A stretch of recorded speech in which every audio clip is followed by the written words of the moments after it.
Oh yeah, what's happening, brother?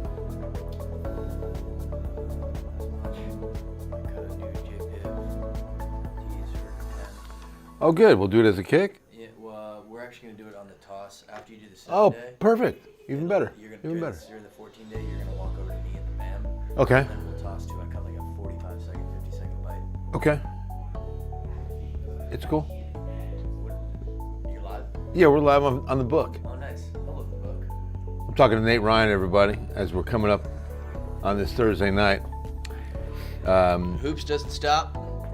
The hoops never stops. 14. We just added one. Yeah, we're climbing. See? Yeah, exactly. See how We got enough for that's the Nate factor. fives. Gets us to 14 every time. Fives. And okay, so then we'll intro that from the 2-shot. You're saying then it'll go to a bite. And then we'll be able to Coming out of the bite, just you, or then both of us again? no, so we can be like, hey, because it closes with Okay. J Piv saying, hey, and also if people use our names at the door, we get free meat and greet. Oh, you got that on tape? Okay. Yeah, nice. Okay. Speaking of great jokes, we're talking stand-up and Jeremy Piven. I know a guy who's addicted to brake fluid. He says he can stop anytime. You hear that one? Good stuff, Dave.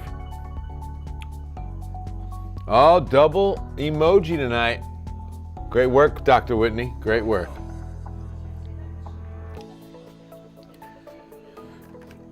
Doc Whitney in the house.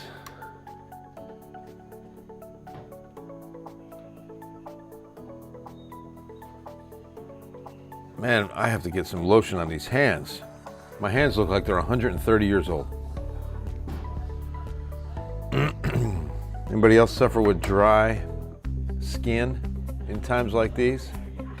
Good evening, Bill Taylor here, Ken's 5 Digital Center. When this dew point drops as low as it is, it's been 12 to 14 the last couple of days. I get very dry skin, very dry skin. Blessings to you and yours on a Thursday night. Hope you're having a good one. Hope you're staying warm.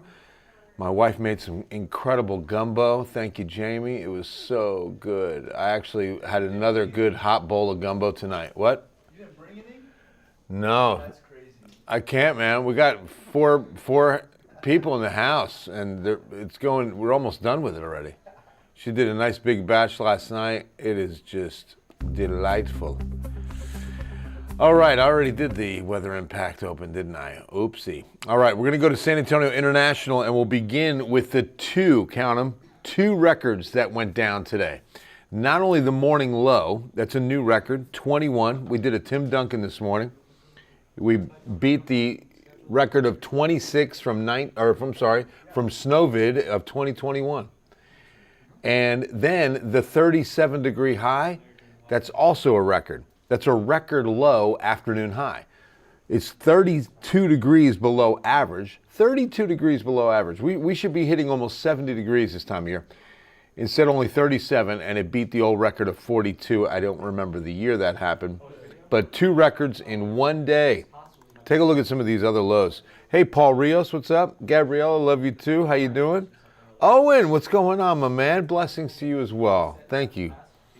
Look at this. Rock Springs down to 12. Del Rio 22. 23 Hondo. 15 Kerrville. 14 Fredericksburg. Cold morning. Cold morning. But because temperatures won't be as cold, we've dropped the extreme cold warning, and we're now under a cold weather advisory. It's in effect right now. Goes through 9 a.m. Friday. In fact, let's go ahead and do a little adjust on that banner. Right here.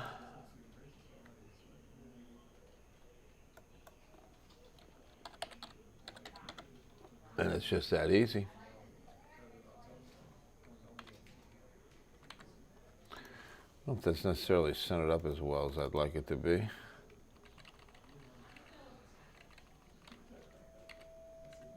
How about that? Is that a better spot? I think so. Till 9 a.m. Friday, cold weather advisory. So let me show you what the temperatures are going to look like on Friday morning. Not as cold as what I just showed you with this morning's lows. Yes, I do. Sounds good. Yes. Excuse me. Just a moment. Thank you for your patience.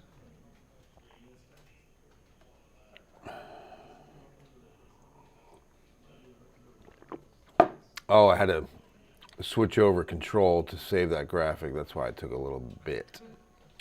So let me show you where we're going tonight. Not lower 20s, but still 20s. So it's better, but it's still going to be very cold in the morning. 29 for San Antonio, 27 Timberwood Park. Coldest should be Bernie, Bandera, Kerrville, down about 22. 26 to 27 out 90, 28 down I-35, 28 Seguin, 27 New Braunfels. So we've seen the coldest that this air mass is going to give us. That's the good news. Bad news is we're now going to shift our attention to freezing precipitation. So temperatures tomorrow, I'll tell you, will stay in the 30s because of the cloud cover. Might see a few light sprinkles as this system starts to get its legs under it. Notice that we've got some of this moisture moving north out of the Gulf. It's going to hug the coast and move east. We will be on the outer fringe of it. That's why if you're west of us, I would say from about Hondo, definitely Uvalde and Del Rio are staying dry. This is really going to be clipping San Antonio. You might get a couple of sprinkles, but as far as measurable, probably not. The bulk of this moisture is going east and into Louisiana. But because of temperatures, we're expecting some of this to come in a frozen variety. So watch the numbers. Overnight tonight, as I mentioned, I'm going with 29 in the city. But here's this time tomorrow night and the chance that we start seeing some of this come down as freezing rain or freezing drizzle. Now here's what's interesting. The dew point temperatures.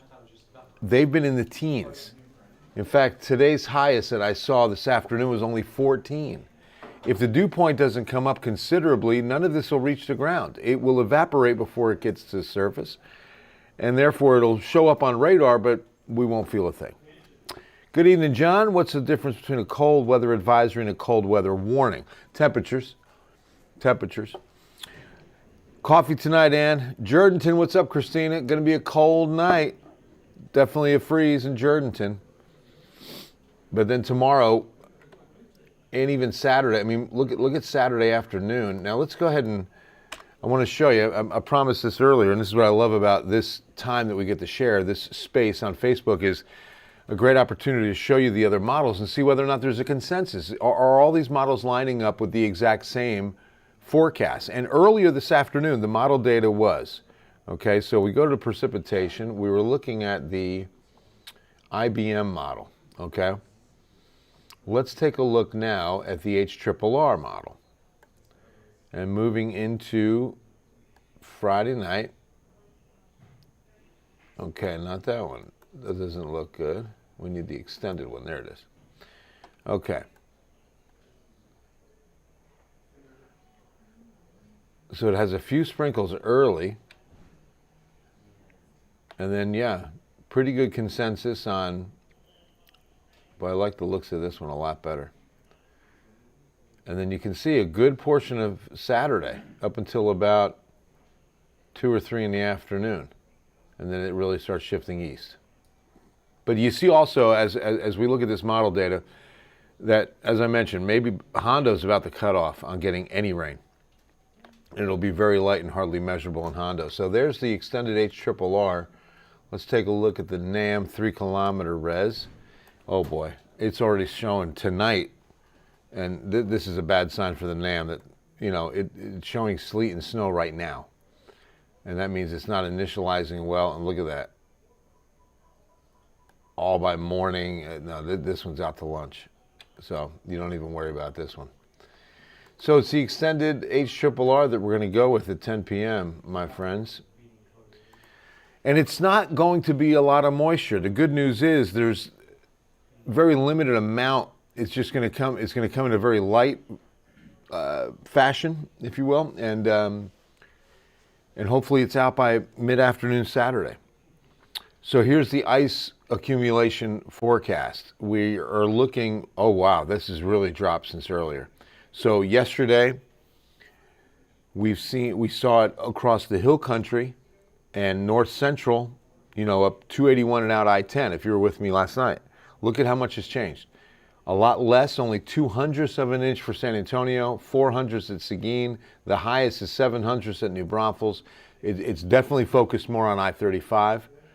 So this does concern a lot of travel to the state capitol for tomorrow night. Tomorrow night's Spurs game in Austin.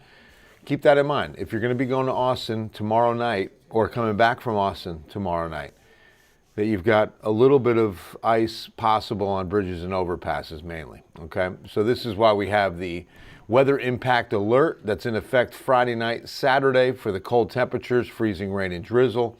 So you need to keep the 3 Ps in mind. We'll take out the pipes because this is really now just pay attention to people that you know and love. Make sure your pets and plants are taken care of. Tara, is there one model tends to be more accurate, or is it storm by storm? Storm by storm. You know, we do know some trends where the HRRR really likes to overdo thunderstorms sometimes. Usually the IBM does a really good job with colder scenarios. You know, you learn a couple of little characteristics, but those aren't ones you can even bank on every time. It really is a storm by storm situation. Great question. Patricia, thank you for working. Oh, no, it's really what I do. Thank you very much. You're very kind. How or who? Yeah, very smart people. I actually went to Princeton University years ago and did a story at the geophysical lab at Princeton, and they were developing a computer model for hurricane forecasting. And it's now an operational model. It's a GFLS, I believe. And it was a great story because I was able to take you into the room where these scientists sit down and write these algorithms, and it is incredible mathematics, mathematics at a level that, oh man, I mean, it's a gift. It's a gift. Yes, it does, Javier. Cold and cold fronts, right?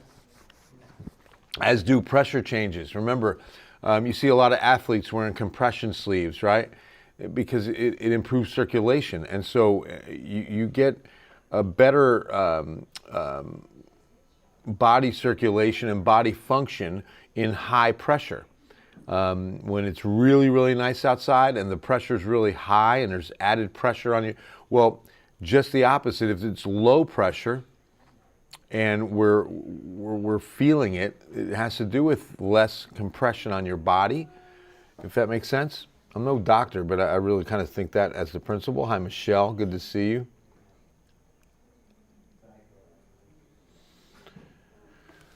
All right, guys. So, yeah, Friday night, early Saturday, small window of a chance that we see a little bit of freezing rain or maybe just a little bit of drizzle. I'm really not expecting much. Adriana, sometimes our niece can predict the cold weather better than models. So I think you're right. I'll get calls from friends who are feeling it in the joints and say, all right, I'm taking that up now to a 40% chance or an 80% chance. So yeah, it's going to be that overnight time frame that has the best opportunity of seeing a little bit of ice, but we're really not expecting much. Good news is, as I was driving back from dinner break tonight, I saw a lot of brine on the roadways. If you see those stripes, very uniform, straight lines, that's brine. Okay, and that's a chemical that breaks up ice. It doesn't allow ice to accumulate or even form. It just dissipates it. I was hoping to fish tomorrow morning. Oh, they should barely be above freezing, Ernest. Yes, they should be. Because we'll get down to 29, and that's, remember, about a 7 a.m. temperature. And then once we get up, probably it's going to be close. I would say 33, maybe, at best. It might be right at freezing at 10 o'clock. You know what? When we take a look at future temperatures, we'll see how they're initializing and giving exact reading. So this hasn't changed much. Here's 7 a.m. Yep. So 10 a.m., right below freezing. 31 to 32 in the city and metro.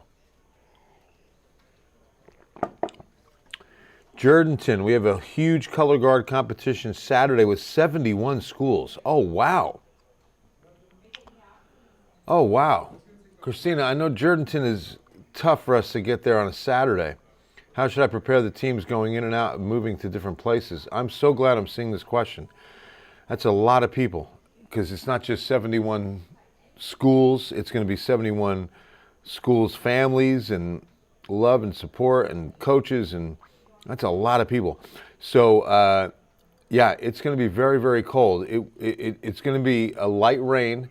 Okay, for you, you should be above freezing the whole time. I don't see much of anything frozen for you, but I'm definitely going to tell you that we're expecting temperatures. Let's take a look. I guess you're going to probably start around mid-morning. So we're looking at Pleasanton as the proxy here. So here's Saturday morning, and you can see it's going to be raining. There won't be anything frozen for you. See, you're right on the cutoff, so I don't expect you'll see just liquid. You won't see much because, again, remember, we're fighting those really low dew points and very dry surface air. So a lot of this is going to be fighting to get through it to reach the surface. So mid-30s as you start, and look, 39 for the high, and that's going to be 5 o'clock in the afternoon. So, and hopefully the rain ending by about 2 or 3, maybe as early as 1:30. Okay, I hope this is helping you. What a great story.